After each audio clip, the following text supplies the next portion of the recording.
Bismillahirrahmanirrahim. Assalamualaikum warahmatullahi wabarakatuh. Alhamdulillah wassalatu wassalamu ala rasulillahi wa ala alihi wa sahbihi wa man tabi'ahum bi ihsanin ila yaumiddin amma ba'd. Sahabat keluarga muslim, kembali lagi bersama kita di program acara kajian ilmu hadis. Ya, bersama saya alhamdulillah. Di sini kita kembali lagi, dan bagaimana kabar sahabat keluarga muslim sekalian? Semoga selalu diberkahi kesehatan oleh Allah Subhanahu wa taala. Dan pada kesempatan kali ini kita kembali lagi mengkaji ulang terkait seputar ilmu hadis ya. Dan pada kesempatan kali ini telah datang bersama kita di acara pada hari ini bersama Al-Ustaz Fakhrul Razi hafizahullah ta'ala. Assalamualaikum warahmatullahi wabarakatuh, Ustaz. Waalaikumsalam warahmatullahi wabarakatuh. Masya Allah. Kepala Ustaz. Alhamdulillah khair. Masya Allah.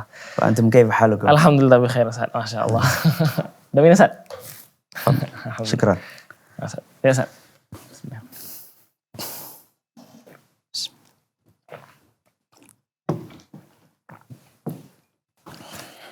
Baik sahabat keluarga muslim sekalian, pada kesempatan yang telah lalu sebelumnya kita telah membahas mengenai tentang hadis hasan ya, yang sebelumnya.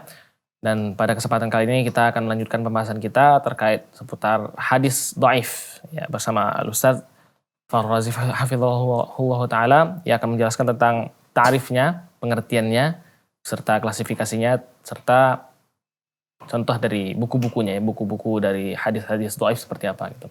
Baik, kepada Al-Ustaz Fakhrul Razi hafizahullah ta'ala dipersilahkan untuk menjelaskan. Bismillahirrahmanirrahim.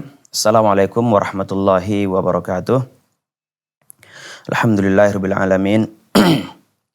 Wa bihi nasta'in ala umuri dunya waddin. Wassalatu wassalamu ala asyrafil mursalin nabiyina Muhammadin wa ala alihi wa man sara ala nahjihi ila yaumiddin amma ba'du. Baiklah para pemirsa sekalian dimanapun Anda saat ini berada, kita lanjutkan kajian hadis kita. Mungkin tinggal 2 tema lagi ya. Insyaallah kita akan menamatkan ya. Insyaallah.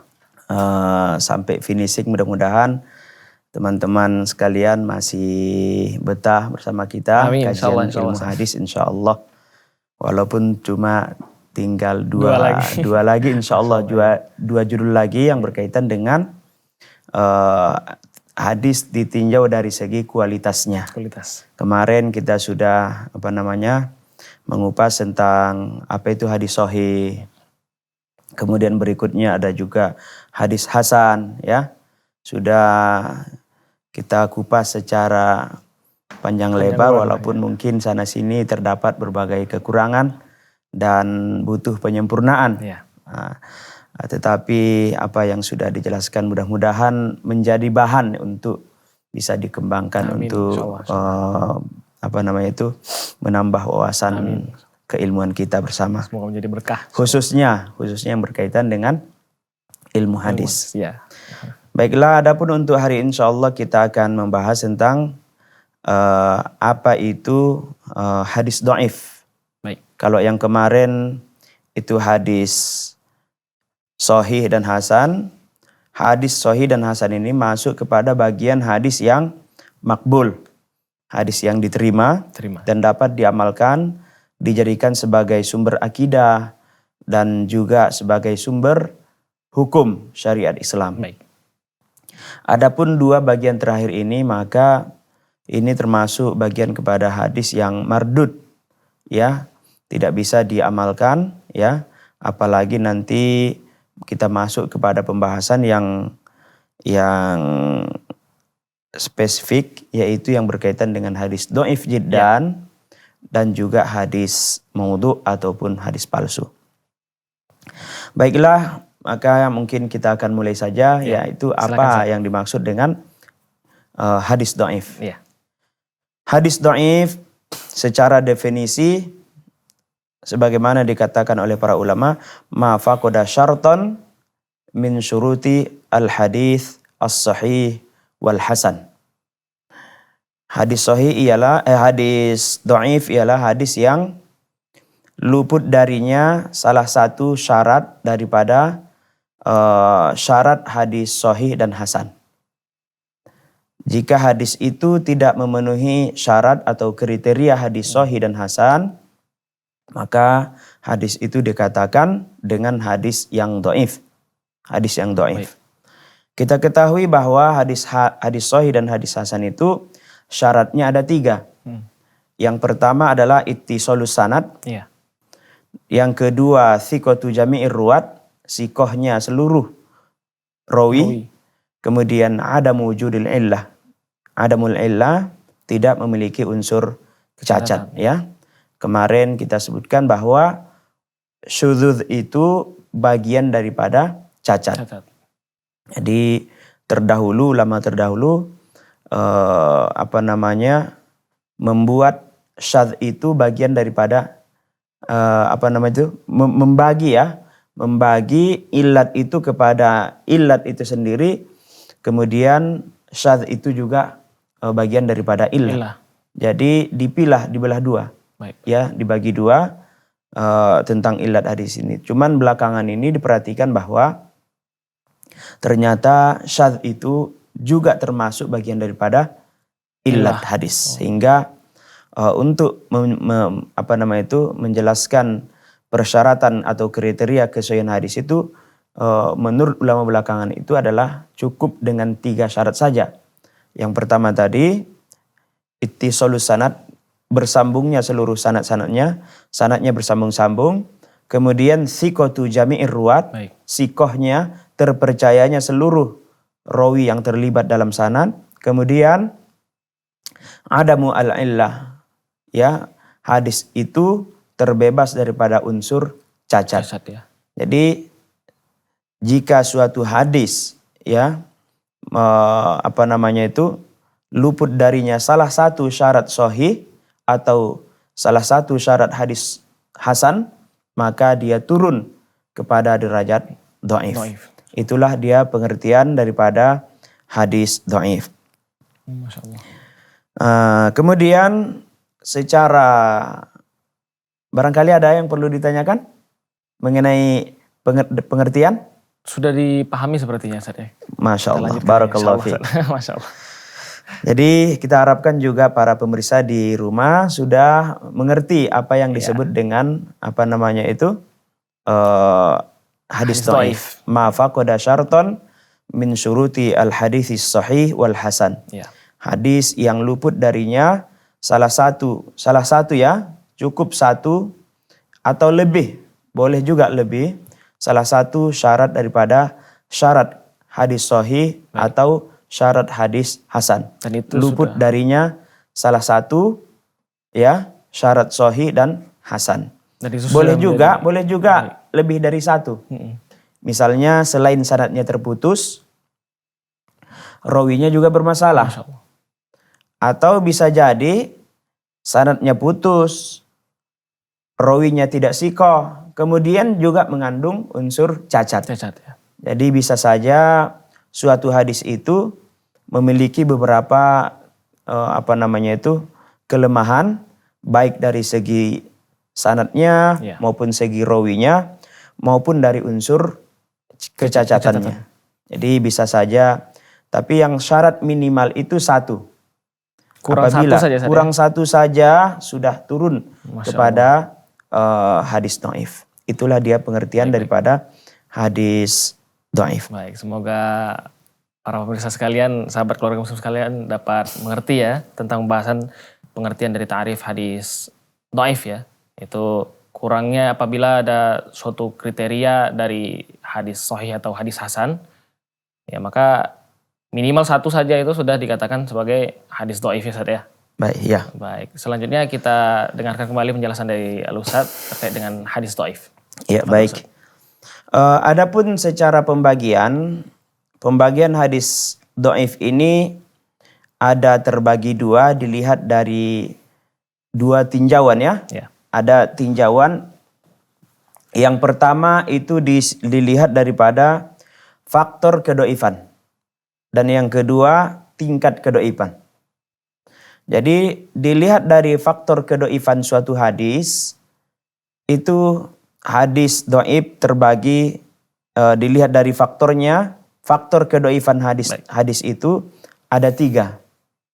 Ada yang kembali tadi kepada yang kembali kepada sanadnya. Ada yang kembali kepada rawinya, ya. dan ada yang kembali kepada cacat. Cacat, iya. Dilihat dari faktornya, faktor apa yang membuat suatu hadis itu menjadi dhaif, bisa karena sanadnya tidak bersambung, Baik. atau rawinya tidak sikoh, Baik. kemudian mengandung unsur cacat. Ya. Jadi ada 3 alasan yang membuat hadis itu menjadi dhaif. Masya Allah. Untuk untuk hadis munqati, seluruh hadis munqati yang 6 itu maka seluruhnya adalah dhaif. Hadis dhaif. Hadis dhaif.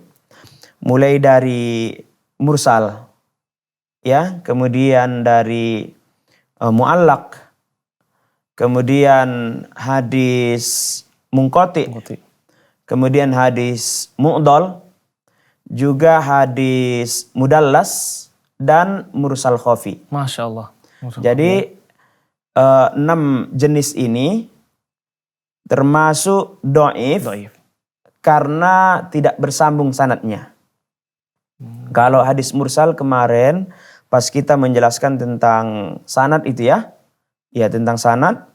Mursal itu kan hadis yang terputus setelah tabi'in ya. Di atas tabi'in terputus. Kita tidak tahu apakah yang terputus ini adalah yang gugur dalam sanad itu apakah tabi'in, senior, atau adalah sahabat. Seperti itu, Masya Allah. Jadi rawi yang munqati, rawi yang terbuang itu majhul. Tidak terdeteksi siapa yang terbuang ini. Apakah statusnya tabi'in atau statusnya adalah sahabat. Karena kita tidak dapat memastikan siapa yang terbuang, maka sebagai bentuk kehati-hatian ulama, maka sanadnya terputus. Dengan sanad terputus tersebut, maka hadisnya menjadi dhaif. Masya Allah. Pembahasannya luar biasa ya, menarik sekali ya. Tapi kita break dulu sebentar ya, Ustaz ya. Baik. Nah, sebentar lagi kita akan kembali lagi ya, sahabat keluarga muslim sekalian, terkait penjelasan tentang klasifikasi hadis dhaif. Setelah jeda berikut ini.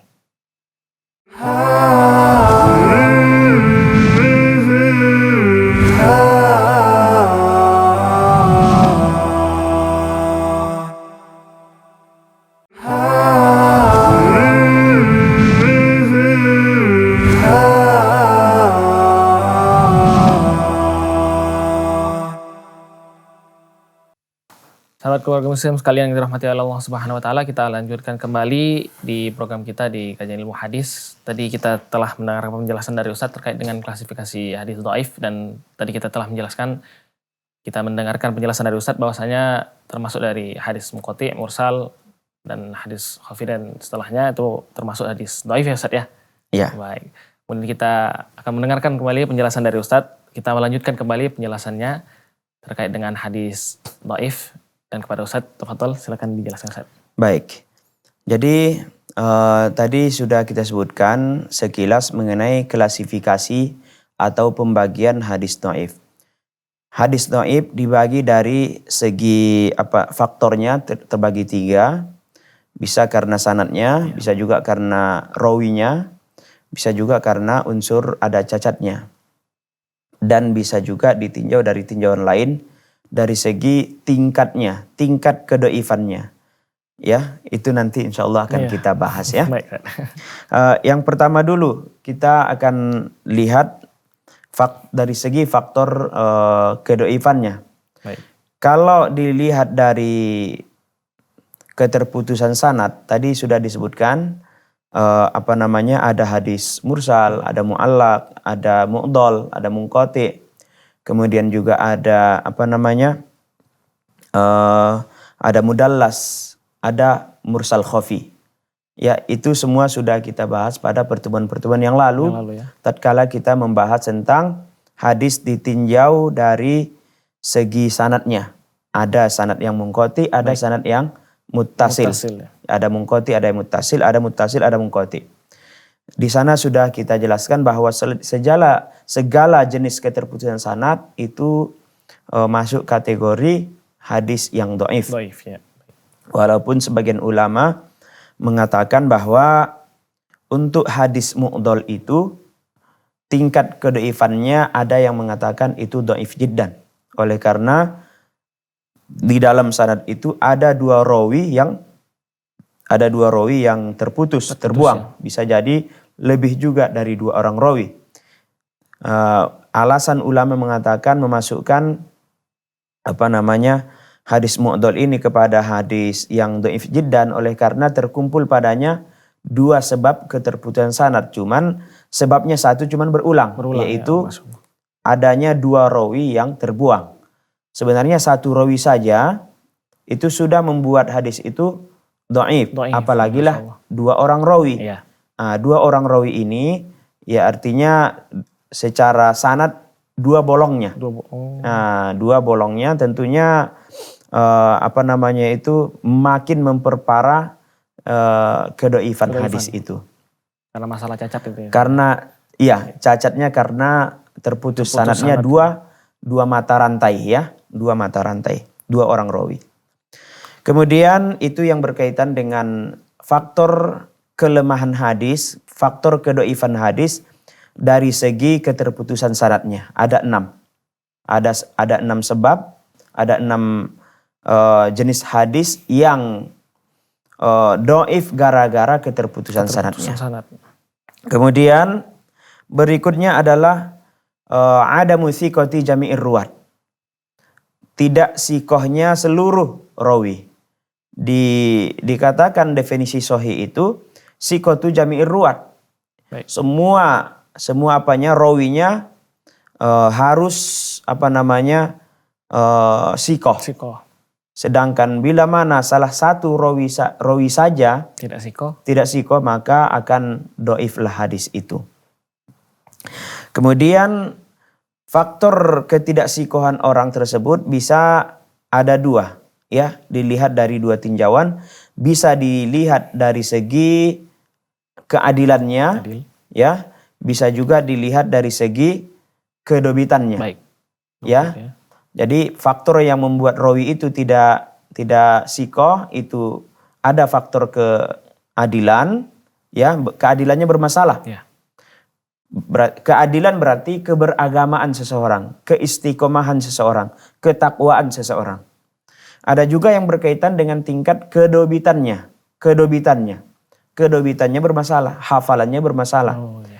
Nanti bisa jadi dia orangnya mukhtalid, campur-campur hafalannya. Bisa saja kan orang tabrakan, kecelakaan, kemudian jatuh, kemudian terganggu ingatannya. Ya, atau karena bisa jadi karena sering lupa, ya, atau bisa jadi karena memang di akhir hidupnya mengalami tua. Ya. Pikun. Jadi kadang-kadang dia sadar, kadang-kadang dia tidak sadar apa yang diucapkannya. Jadi faktor yang membuat rawi itu bermasalah bisa dilihat bisa jadi gara-gara keadilannya yang bermasalah ataupun kedobitannya yang bermasalah. Ya. Keadilan bisa jadi karena dia majhul, tak terdeteksi orangnya. Ya. Misalnya seorang rawi mengatakan haddatsana rajulun. Haddatsana rajulun minal Basrah. Menceritakan kepada kami seseorang dari Basrah. Seseorang dari Basrah kan banyak. Iya. Tidak terdeteksi siapa orangnya, bagaimana kualitas orang ini, siapa nama bapaknya, kapan dia lahir, siapa saja gurunya, siapa muridnya. Tidak diketahui orangnya, tidak terdeteksi. Ini menurut ulama hadis orang seperti ini bermasalah. Atau misalnya dia mengatakan haddatsana thiqah. Sampai dia bilang haddatsana thiqah pun bermasalah juga. Walaupun dia telah menceritakan kepada kami orang yang thiqah. Siapa orang yang thiqah? Tidak diketahui. Coba jelaskan dulu siapa namanya, supaya kami tahu siapa thiqah. Jangan-jangan thiqahnya itu adalah thiqah menurut beliau. Tetapi tidak thiqah menurut ulama lain. Jadi harus jelas dia.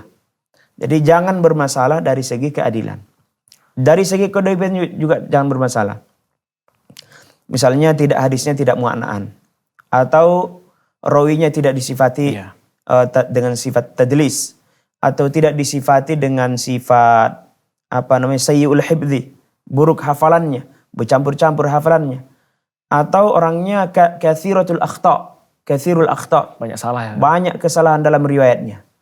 10 hadisnya 7 yang bermasalah. Hadisnya 10. 7 bermasalah, berarti cuma 3 yang selamat. Lebih banyak salahnya hadisnya daripada yang benarnya. Ini bermasalah dari segi kedobitannya. Bisa juga karena adanya illat.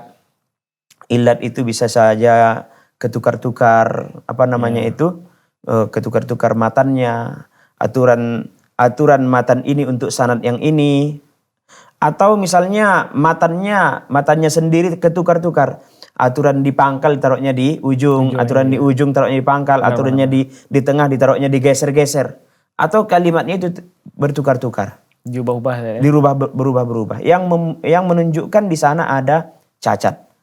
Bisa cacat itu karena karena sanadnya, bisa saja karena rawinya, bisa juga sanad itu cacat itu dari segi karena bertentangan dengan Al-Quran. Ya, bertentangan dengan hadis yang sahih, yang lebih sahih, dan mukhalafat. Mukhalafat menyelisihi orang-orang yang lebih sikoh darinya. Jadi itulah dia pembagian hadis ditinjau dari segi faktornya. Hadis dhaif dilihat dari faktor kedoifannya. Ada 3, bisa karena sanadnya, bisa karena rawinya, bisa juga karena adanya illat. Ya. Kemudian berikutnya adalah faktor kecacatan hadis, pembagian hadis, klasifikasi hadis dhaif ditinjau dari tingkat kedoifannya. Tingkat kedoifan. Jadi ada 2, ya, ada 2 tingkat kedoifan hadis. Ada yang dhaifun dha'fan yasiron, ya. Tingkat kedoifannya adalah lemah biasa. Kemudian ada dhaifun dha'fan syadidan. Ya, ada dhaifun jiddan namanya. Ada dhaif biasa, dhaifun yanjabir, ada dhaifun jiddan la yanjabir. Artinya tidak bisa ditoleransi, gugur riwayatnya. Nah, itulah dia pembagian hadis ditinjau dari 2 segi ya. Dari segi faktornya, dari segi tingkatnya. Untuk kategori hadis dhaif yang dhaifnya biasa, ini nanti insya Allah akan kita jelaskan bagaimana hukum mengamalkannya. Adapun untuk hadis dhaif, dhaifun dha'fan syadidan, hadis yang dhaif tingkat kedhaifannya parah ya. Syadid ya, dhaifun jiddan. Maka ini dikatakan oleh para ulama adalah mardud. Min anwa'il mardud ya. Jadi sudah ditolak, tidak bisa lagi diamalkan. Baik, Masya Allah, luar biasa sekali. Tadi penjelasan terkait dengan hadis, ya, klasifikasi tentang hadis dhaif. Ditinjau dari segi faktornya ya. Nah, Masya Allah. Tadi ada hadis dhaif biasa dan hadis dhaif jiddan ya, Ustaz ya. Ya. Nah, tapi kita belum masuk ke dalam itu ya, Ustaz ya. Nah, sebentar lagi kita akan masuk ke dhaif biasa dulu, Ustaz ya, berarti ya. Baik sahabat keluarga muslim, sebentar lagi kita akan mendengarkan penjelasan dari Al-Ustaz setelah jeda yang berikut ini.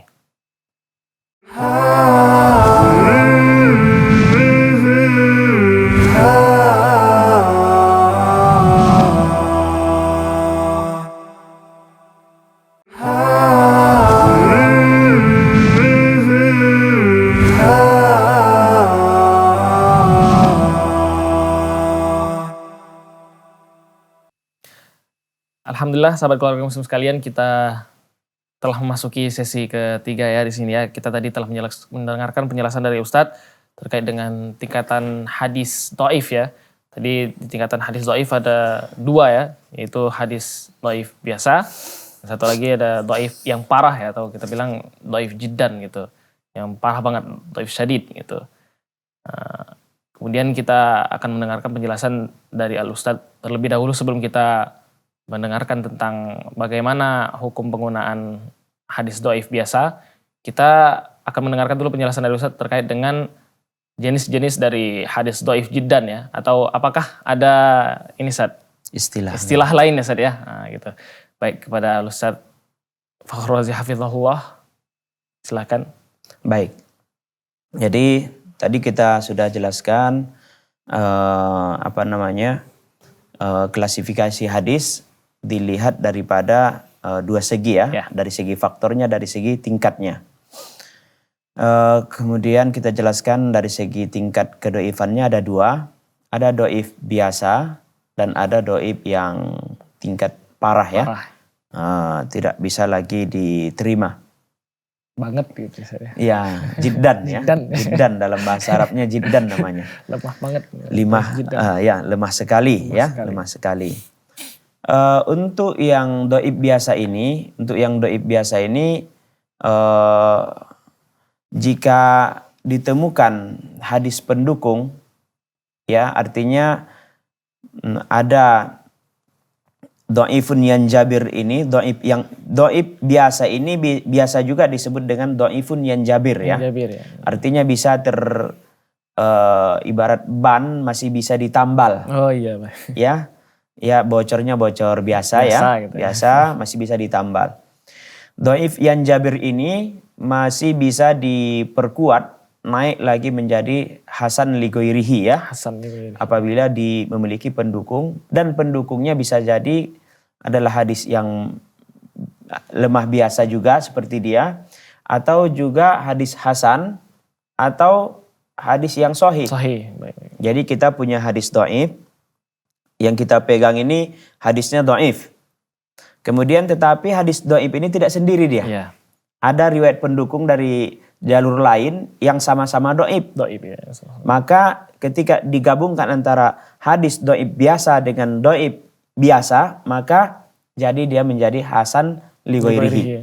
Jadi kalau udah naik dia menjadi hasan li ghairihi, sudah bisa diamalkan. Bisa jadikan sebagai hujjah. Walaupun dia dhaif. Dhaif yang memiliki kawan lain ya. Baik. Ya. Ada company-nya gitu ya. Ada konconya ya. Ada konconya, ada temannya. Namanya mutabi atau syahid ya. Atau pendukung. Bisa juga nanti yang pendukung ini adalah hadis yang hasan ya. Atau bisa jadi hadisnya adalah sahih. Atau bahkan hadis dhaif ini didukung oleh Al-Quran. Oh, seperti itu maksudnya. Ya, jadi tidak mesti harus sahih juga. Hadis juga ya. Bisa juga pendukungnya dari Al-Quran. Dari Al-Quran juga bisa menguatkan hadis yang lemah. Jika maknanya didukung oleh Al-Quran. Baik. Untuk kategori hadis yang parah sekali atau lemah sekali ini memang tidak bisa lagi diamalkan. Tidak bisa diamalkan. Kategorinya hadisnya adalah mardud, seperti hadis palsu. Hadis palsu itu mardud. Tidak bisa lagi diterima. Dibuang. Campakkan saja. Matruh artinya tertolak. Oleh karenanya untuk kategori hadis yang dhaif jiddan ini ada beberapa istilah yang dibuat oleh para ulama, ya, yang dengan dari istilah ini kita memahaminya bahwa itu adalah kategori hadis yang dhaif jiddan. Minimal ada dua istilah yang populer di kalangan ulama tentang hadis dhaif jiddan ini. Yaitu al-hadithul matruk dengan hadis mungkar. Al-hadithul matruk, hadis yang matruk, dengan al-hadis al-munkar ya. Jadi matruk ini kenapa dikatakan dia matruk? Oleh karena ditinggalkan, mardud ya. Ada juga yang mengatakan matruh toroh ya, dia dicampakkan gitu ya. Nah, dibuang. Kapan dikatakan suatu hadis itu matruh atau matruk ya? Kapan? Bila mana rawinya itu kecacatannya ada pada aspek keadilan. Adil dia. Keadilannya bermasalah. Kalau keadilannya bermasalah, maka cacatnya itu parah. Ya, cacatnya itu parah. Jadi kapan dikatakan dia matruk? di saat rawinya muttahamun bil kadzib. Rawinya dituduh berbohong. muttaham bil kadzib, fahuwa matruk. Baik, baik, baik. Al haditsul ladzi yarwihi muttahamun bil kadzib fahuwa haditsun matruk. Hadis matruk. Hadis yang diriwayatkan oleh orang yang tertuduh berbohong, maka hadisnya matruk. Artinya dhaif jiddan. Tidak usah dipakai lagi Ustaz ya. Tidak bisa dipakai. Kemudian ini letaknya di bawah maudhu'. Jadi kalau paling bawah itu semuanya adalah hadis maudhu'. Hadis maudhu'. Maudhu' itu wadha'a. Wadha'a itu artinya sudah ditaruh, nggak diambil lagi. Iya, baik. Kalau diambil ma'khudh, ma'mul, Ya. diamalkan. Tapi kalau sudah maudhu' artinya sudah ditaruhkan di bawah, paling bawah. Wadha'a, gitu ya kan? Iya, baik. Jadi kalau matruk ditinggalkan, dibiarkan, nggak diambil juga. Nggak diambil ya. Itu tingkat keparahannya Luar biasa parah. Luar biasa itu. Jadi dhaif jiddan ya, parah. Kemudian adapun hadis yang istilah dhaif jiddan yang lain adalah hadis yang mungkar. Hadis mungkar ini bisa jadi adalah hadis dhaif kemudian menyelisihi yang sahih. Yang sahih. Nah, itu juga mungkar. Atau hadis yang fihi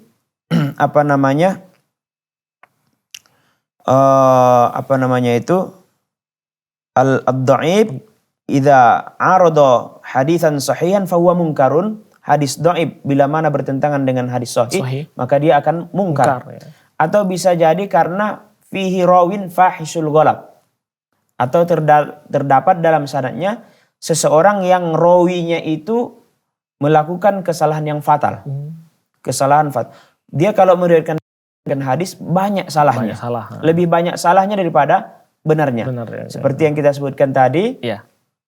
Dia punya hadis 10 biji. Ya, 10 biji hadisnya, 10 buah hadis diriwayatkan tapi 7 salahnya, 9 atau bahkan 8. Lebih banyak salahnya. Lebih banyak salahnya. 6 pun sudah dikatakan lebih banyak salahnya daripada benarnya. Jadi orang yang meriwayatkan hadis lebih banyak salahnya daripada benarnya, maka orang ini dikatakan fahisul ghalab. Riwayatnya tertolak, mardud jiddan, dhaifun jiddan. Namanya istilahnya adalah mungkar. Nah, itulah 2 pengertian tentang dhaif jiddan. Silakan minum dulu Ustaz. Baik. Kayaknya agak serak ini ya. Agak serak nih Ustaz. Oke. Bismillah. Minum sama Ustaz.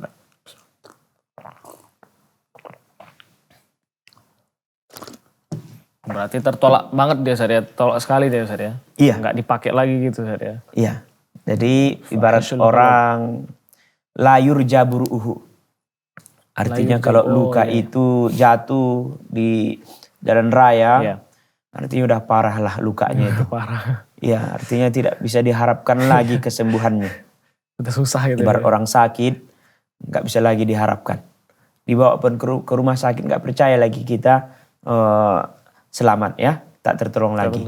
Itulah dia dhaif jiddan. Kalau dhaif biasa itu biasalah, demam-demam biasa, kan? Ya, nah, pegal-pegal, terkilir, masih bisa diharapkan. Tapi kalau udah hancur, macam mana? Parah lah. Parah.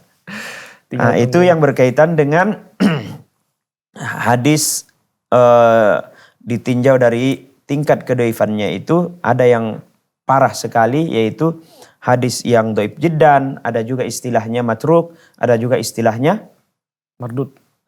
Mungkar. Mungkar. Kemudian mengenai hukum hadis dhaif biasa. Ada yang berpendapat bahwa mengamalkan hadis dhaif biasa ini makbul. Makbul ya. Ya, bisa diterima. Iya. Ya, hadis dhaif biasa ini bisa diamalkan, bisa juga bisa diedarkan, bisa disebarluaskan.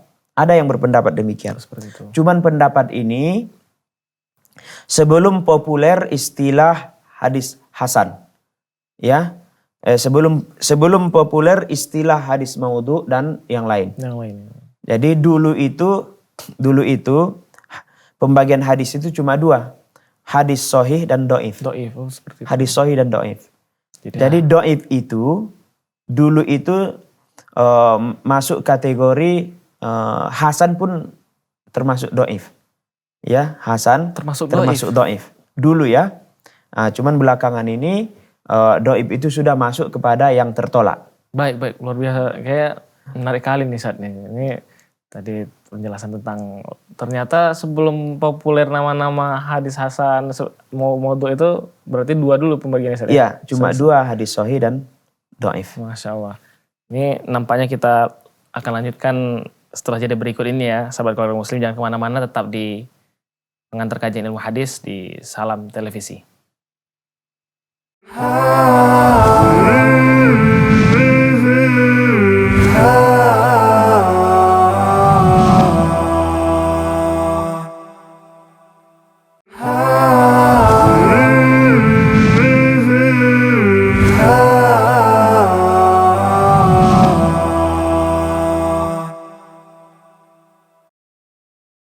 Baik, alhamdulillah sahabat keluarga muslim sekalian, kita lanjutkan kembali di segmen terakhir ini terkait dengan pembahasan tentang hadis dhaif ya. Baik Ustaz, tadi telah Ustaz jelaskan terkait dengan hadis dhaif. Jadi sebelum adanya tenar-tenarnya yang namanya hadis maudhu hasan itu kan berarti dua dulu ya pembagiannya. Iya. Itu gimana kejadiannya kira-kira? Jadi tadi kan kita sebutkan bahwa hukum mengamalkan hadis dhaif itu ada yang mengatakan pendapat pertama itu boleh mengamalkan hadis dhaif. Iya. Pendapat ini bisa jadi maksudnya adalah boleh mengamalkan hadis dhaif yang dhaif itu dulu itu masuk kategori hadis hasan. Hadis hasan. Oh, baik. Karena sebagian ulama hadis dhaif itu, hadis hasan ini ada sebagian ulama memasukkannya kepada hadis sahih karena dia makbul. Ada juga yang sebagian ulama memasukkan yang hasan ini kepada hadis yang dhaif, kategori dhaif, karena tingkat kedobitan sebagian rawinya itu ada yang di bawah ya, di bawah sahih. Sehingga ada yang meletakkannya di kategori hadis dhaif. Oh, gitu. Hasan itu ya. Tapi tetap juga hasan. Tetap hasan. Nah, kemudian di kemudian hari disebut hadis seperti ini, hadis hasan. Oh, gitu. Tapi dahulu itu disebut sebagai hadis sahih. Hadis sahih gitu. Ya. Belakangan ini jadinya hadis hasan. Tetapi dahulu-dahulu itu istilah ini orang itu menamakannya hadis dhaif. Sehingga bisa jadi maksud daripada boleh mengamalkan hadis dhaif, bisa jadi maksudnya adalah hadis hasan yang dulu. Yang dulu ya. Yang dulu itu dimasukkan kepada hadis yang hasan. Hadis hasan. Ya. Nah, gitu. Bukan setelah duduknya istilah-istilah ulama hadis ini. Sekarang istilah itu sudah duduk semua, sudah diketok palu. Ya, artinya yang dhaif itu yang tidak memenuhi kriteria hadis sahih dan hasan. Berarti bukan sahih, bukan hasan.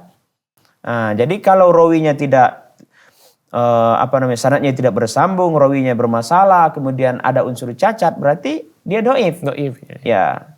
Besar kemungkinannya bukan ucapan Nabi.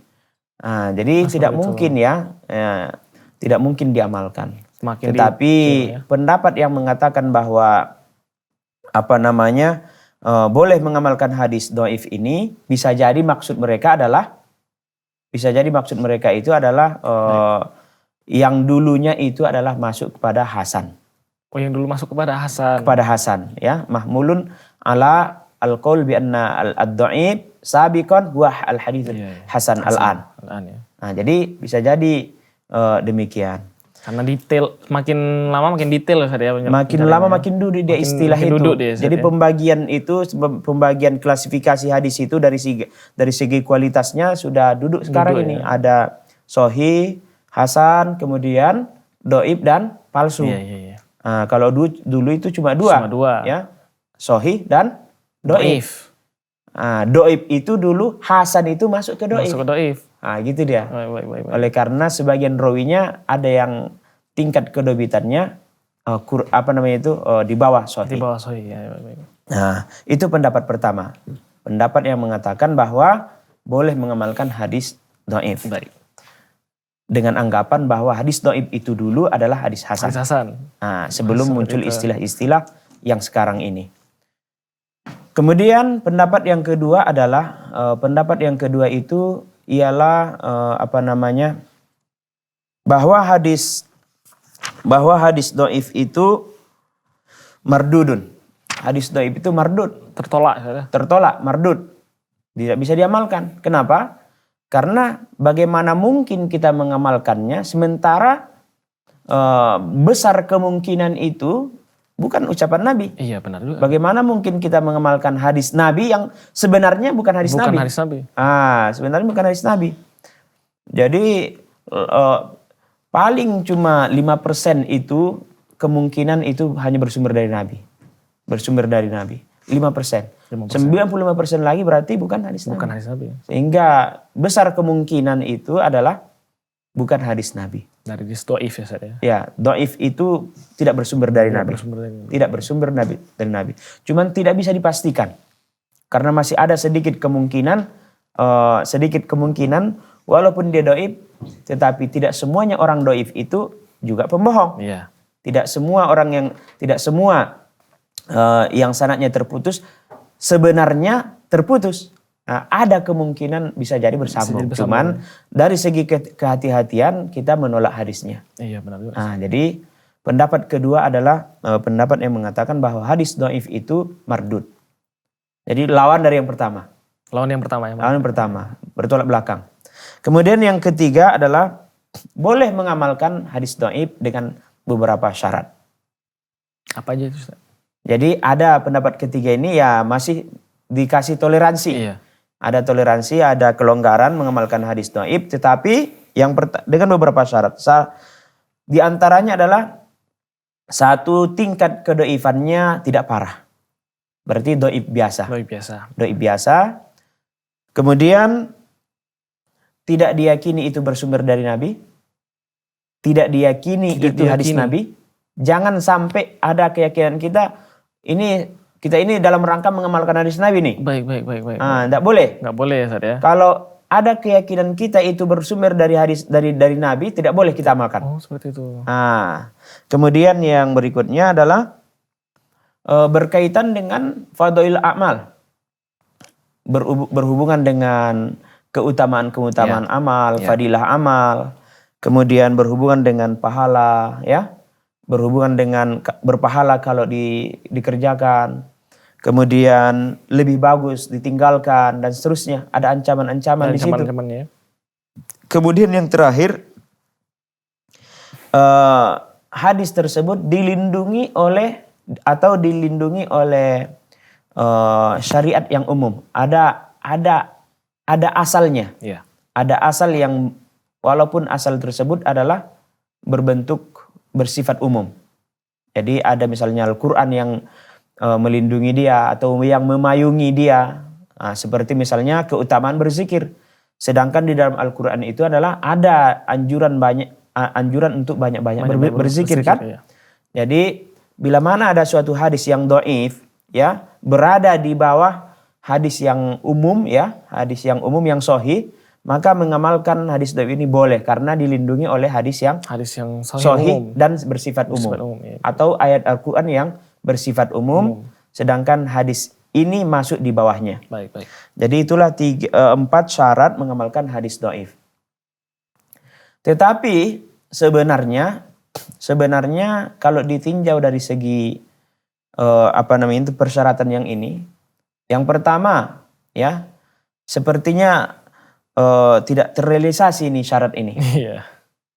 Boleh tapi dengan 4 syarat katanya. 4 syarat ya. Yang pertama dhaifnya dhaif biasa, oke lah kalau yang ini ya. Tetapi kalau yang kedua macam mana? Susah ya Ustaz ya. Allah ya'taqida sahibuhu subutahu. Jadi tidak boleh diyakini bersumber dari Nabi. Sebenarnya kita ketika beramal, mengamalkan apa ini kita ini? Benar juga Ustaz. Jadi kalau ada orang beramal, sebenarnya saya ini mengamalkan siapa ini? Anjuran siapa ini? Agak susah terrealisasi. Kalau untuk meyakini bahwasanya bahwasanya hadis ini kita tahu bahwasanya sesuai dengan hadis sahih yang umum tadi, Ustaz? Paling di situ yang Di situ kenanya. saya. Jadi begini, masalahnya lagi, apa masalahnya? Berarti kalau nggak kena dia di syarat kedua, bisa jadi kena dia di syarat yang keempat. Keempat ya. Oke lah, tidak kita boleh mengamalkan hadis dhaif, tetapi dengan syarat tidak diyakini itu bersumber dari Nabi. Sulit mempraktekkannya secara aplikasi. Macam mana kita beramal tanpa riwayat? Kan Ya, gitu kan? Benar, Ustaz. Kemudian masih ada syarat keempat. Syarat keempat kita diskusi lagi, kita coba analisis. Di mana dia mengatakan bahwa boleh mengamalkan hadis dhaif biasa ini bila mana terlindungi oleh hadis yang sahih yang bersifat umum. Berada di bawah, ada backingnya ibaratnya. Backing ya. Ada hadis yang sahih di belakangnya. Atau ayat umum ya, di belakangnya. Berarti pertanyaannya, kalau seandainya tidak ada hadis yang sahih yang umum tadi, atau tidak ada ayat yang bersifat umum tadi, boleh nggak mengamalkan hadis dhaif ini? Tidak bisa. Tidak bisa ya. Artinya berarti sebenarnya tanpa hadis ini pun kita tetap bisa beramal. Iya juga, Ustaz. Benar, Ustaz. Iya. Contohnya kalau di sini ada disebutkan barang siapa yang menghidupkan malam Lailatul Idaini, ya, malam kedua Id, maka dia akan tidak mati tidak mati hatinya. Lam yamut qalbuhu yauma tamutul qulub. Jadi orang yang menghidupkan dua malam Lailatul Idaini, Lailatul Fitri dan Lailatul Idul Adha, jadi menghidupkan malamnya, maka hatinya tidak akan mati. Artinya sebenarnya untuk Qiyamul Lail sudah ada anjurannya, kapanpun. Ada hadis sahih yang menganjurkan untuk Qiyamul Lail, ya, kapanpun ya, tanpa mengkhususkan 2 malam hari raya.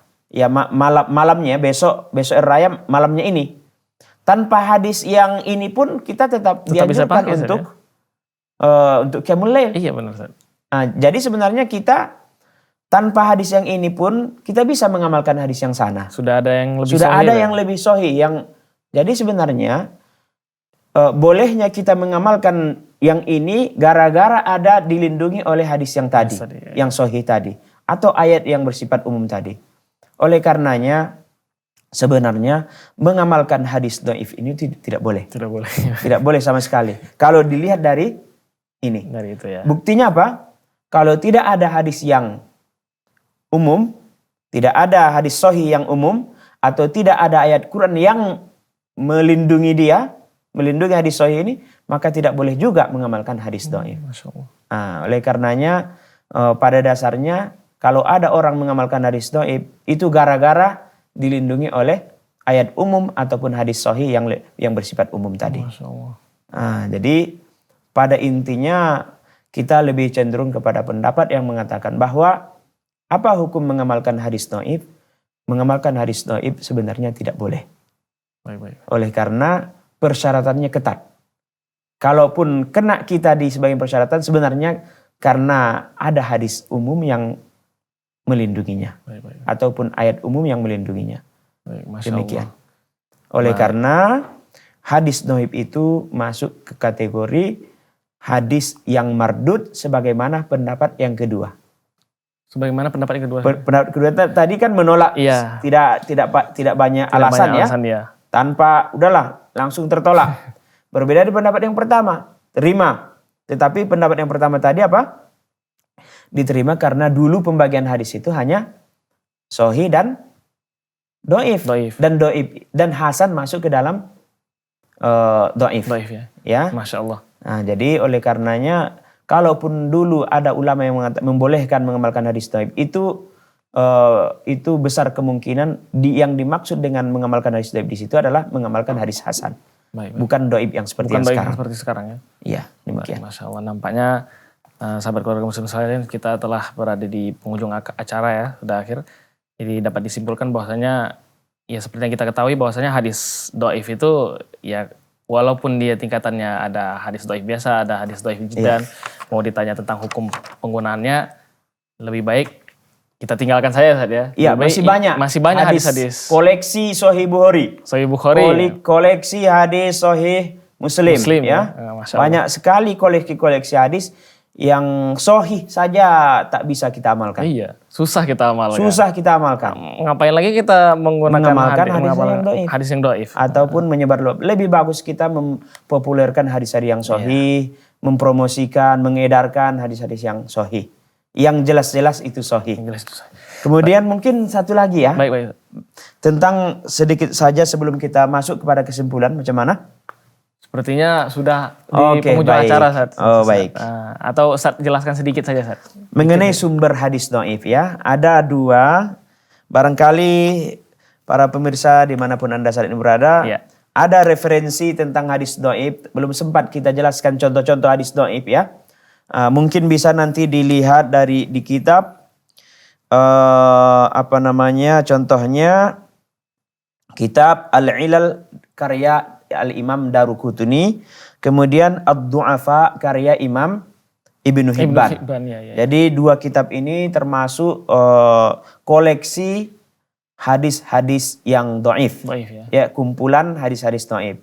Ada juga kita kenal silsilatul hadis As-Sahih wa Dha'ifah karya Syekh Albani. Baik, Masya Allah, itu referensi ya bagi kita semua ya sahabat keluarga muslim sekalian. Dan semoga untuk penjelasan kali ini, untuk pembahasan kali ini ya terkait dengan permasalahan hadis dhaif ya, serta klasifikasinya serta sumbernya tadi telah Ustadz berikan. Semoga menjadi amalan jariah bagi Ustadz ya. Dan jazakumullah khairan atas penjelasannya, Masya Allah, luar biasa jelas sekali pada kali ini ya. Dan semoga sahabat keluarga muslim sekalian dapat mengambil manfaatnya ya dari pembahasan yang kita bahas dari Al-Ustadz Hafizahullah Ta'ala. Dan jazakumullah khairan, kita tutup dengan doa kafaratul majelis. Subhanakallahumma bihamdik, asyhadu an la ilaha illa anta, astaghfiruka wa atubu ilaik. Wa ila akhir, assalamualaikum warahmatullahi wabarakatuh. Waalaikumsalam warahmatullahi wabarakatuh.